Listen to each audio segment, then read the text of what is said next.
to Top Hat and Veils. My name's Gill Josh, and with me today I have Josh Locke. Welcome, Josh. How are you? All right, thank you very much. All right. Comfy. Good. Glad you're comfy with your cup of tea. Yes, exactly. Most importantly. Very good. Today we're going to talk about music at weddings, but particularly at the reception part of the wedding, rather than sort of the church or in a registry office. And obviously you've had experience of that.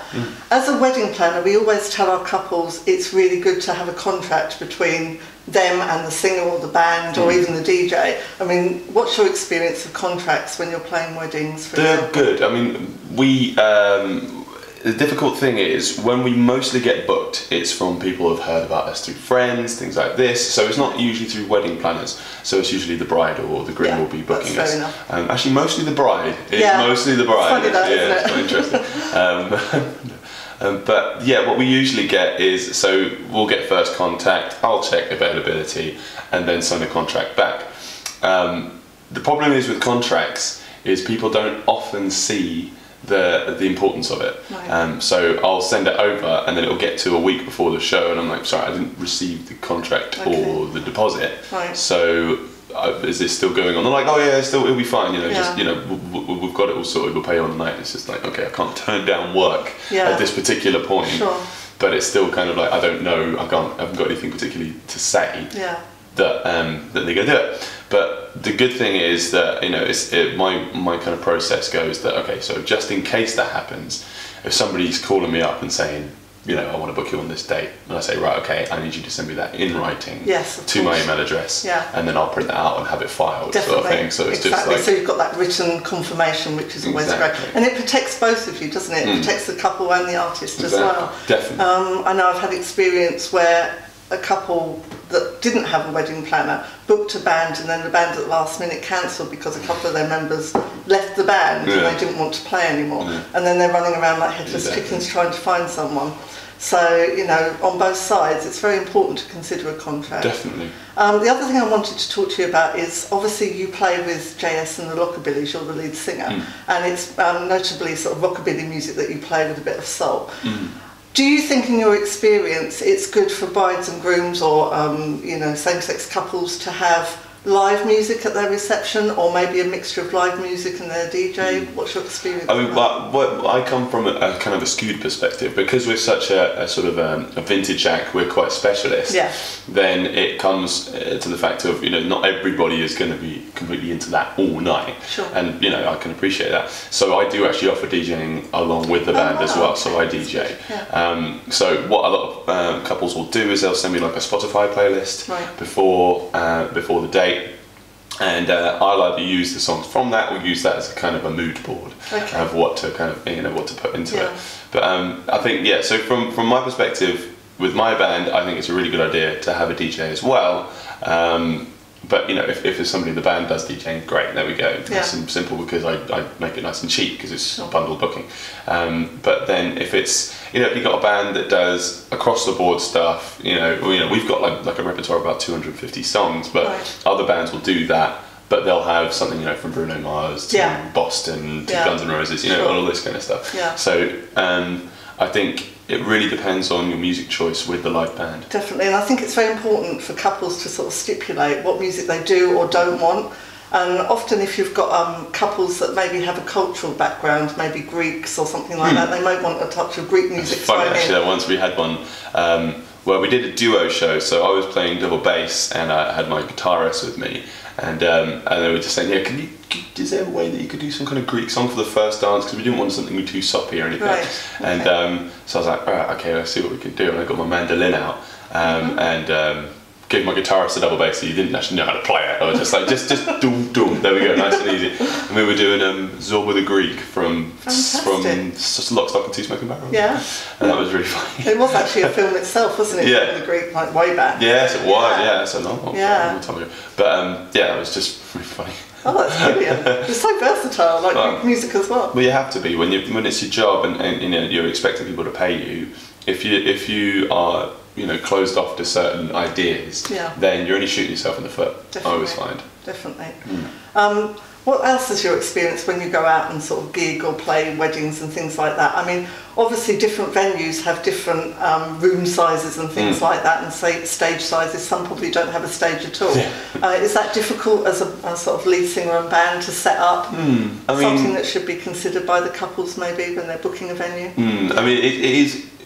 That's also another thing that I have in the band, is that the fact, of course, we have quite a movable lineup. So we can go from, I mean, I do lots of solo stuff, but we can also have a 2-piece, we have a 3-piece, we have a 4-piece, sometimes even a 5-piece. I make that sound massive, but it's not exactly an orchestra.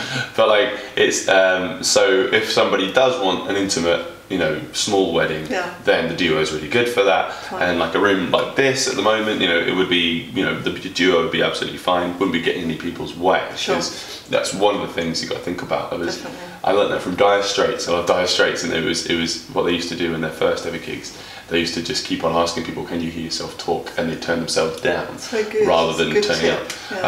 So I would, you know, a lot of the time for smaller things, intimate things, duo. But then when it comes to big weddings, you know, you need a big venue with a stage. But you know, we've played, you know, places where there's no stage, where it's even smaller, and we've had the 5-piece. And I mean, there's a lovely place that we play in Finchingfield called the Fox. And it's just a cubby hole basically, and there's those people eating around you at this beautiful pub, and they'll have, you know, 4 of us on stage sometimes. But I say stage, it's about the size of not even this. What you can see here is just there. We're just like this with a drum kit. But that's the beauty of you being versatile and adaptable, really, isn't it? Like you say, it's something that couples should consider when they're booking singers, bands, you know, duos, whatever. Okay, you have to cut there for 5 seconds. What are we doing? Fantastic. Oh dear, she's got her angry face. Oh dear. Just going to see what else I can ask you. Is there anything that you can think of that you've experienced, you know, while playing gigs that we haven't touched upon? Just playing gigs. I mean, we've done contracts on DJing. In terms of weddings, it's itineraries that bands need a lot. Yeah, I mean, obviously in my notes I've got things like you need a longer setup time, probably. So obviously you have to incorporate that in your contract. I would imagine. Is he dead? It's fine. She's on the warning. Key. But then the beer barrel delivery comes from the court. He always comes and knocks on the door and like, Sarah, I'm going to be 20 minutes. Fine. Great. I've got them not tamed. That's alright.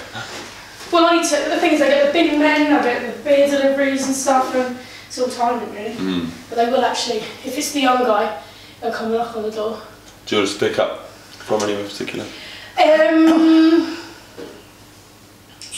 What was the last question you started talking about? We were talking about like the size of the stage. Yeah, I think if we do.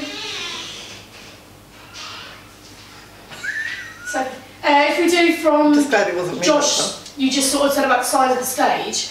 If you don't say anything else, if you just say so, you are adaptable and versatile to the situation, but it's still worth considering the size of the venue before you book an orchestra. Just say, literally just say that. So imagine Josh has finished, and just say that, and they'll cut there. Okay, I think it's great that you know, singers and bands be adaptable and versatile, and obviously, you know, it's worth couples considering the size of the stage or the venue or whatever. And like you say, the amount of people coming to their wedding reception. So I think that's very important. I mean, so some bands won't always be as accommodating as and that's not a bad thing. It's just the fact that that's the way their setup goes. No, that's good. The other thing I wanted to ask you, going back to contracts, is obviously when you're playing live, you need to set up, you know, your band, your instruments and things like that. Do you personally write that in your contract that you need, like, you know, an extra hour maybe, or not in the contract? I mean, in the contract I just say when we're going, like, you know, how long we're going to play for, and you know, that's kind of it. It's just basically through the correspondence I say that, you know, we will need about 2 hours to set up beforehand, just so that we know it's good. But we need a time in the day where we're not going to disturb any guests, because there was a wedding that we played a little while back, and we did a lovely little thing. It was we did just sort of busking while people were arriving at the reception.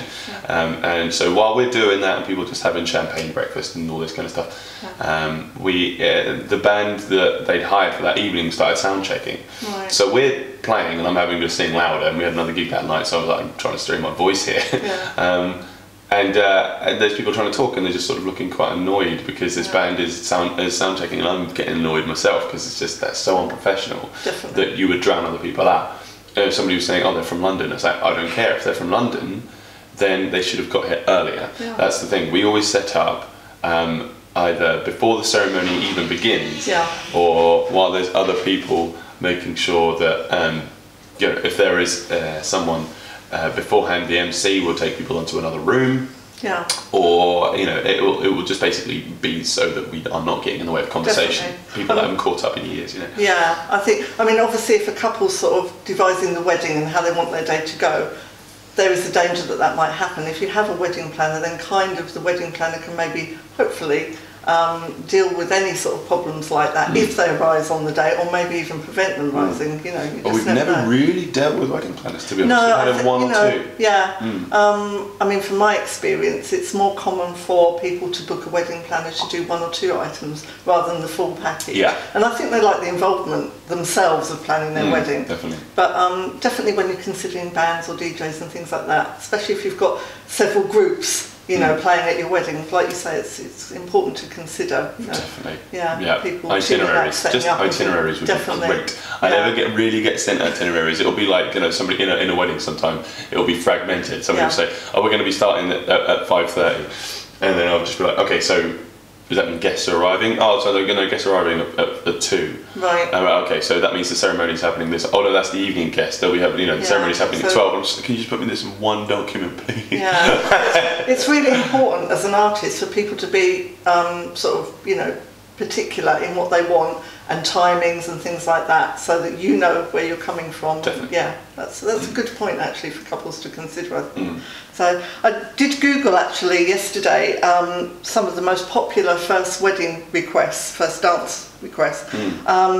And interestingly, one of them in the top 10 is "Can't Help Falling in Love with You" by Elvis Presley. And obviously Elvis Presley is, something that you do. Have you ever been asked to play any Elvis as a first dance? Or actually, no. Just the Greek dancing?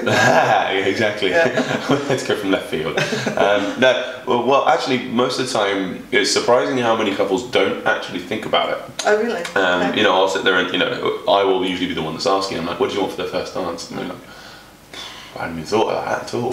Didn't even realise we were going to do it. Okay. So what I do is I have a big repertoire that I send over to them, and I'll say any of these songs on there, you can have your first dance. It doesn't have to be a slow one; it can be a fast one, whatever.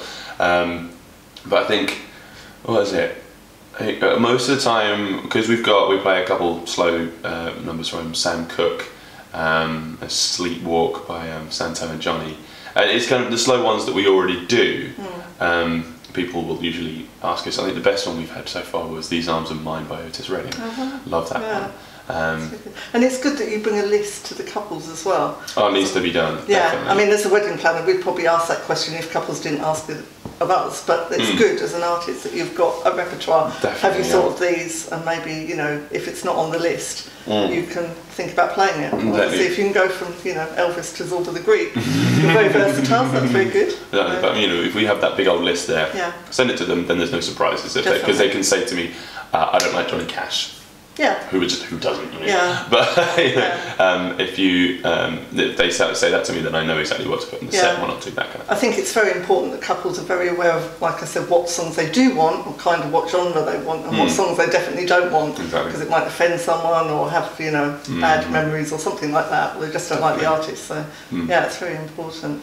So. I think one bit of advice I would always give to couples is to stress less. Because it always seems to work out fine. Yeah. I mean, obviously I haven't played every single wedding ever, but every single time where I've been involved with somebody who's been absolutely out of their mind stressed about it, and I'm quite a chilled out guy. So I'll just be like, yeah, it's going to be fine. Yeah. I'm all the time just like, it's going to be fine. Won't it? Exactly. I mean, it's like, I've got all the info I need.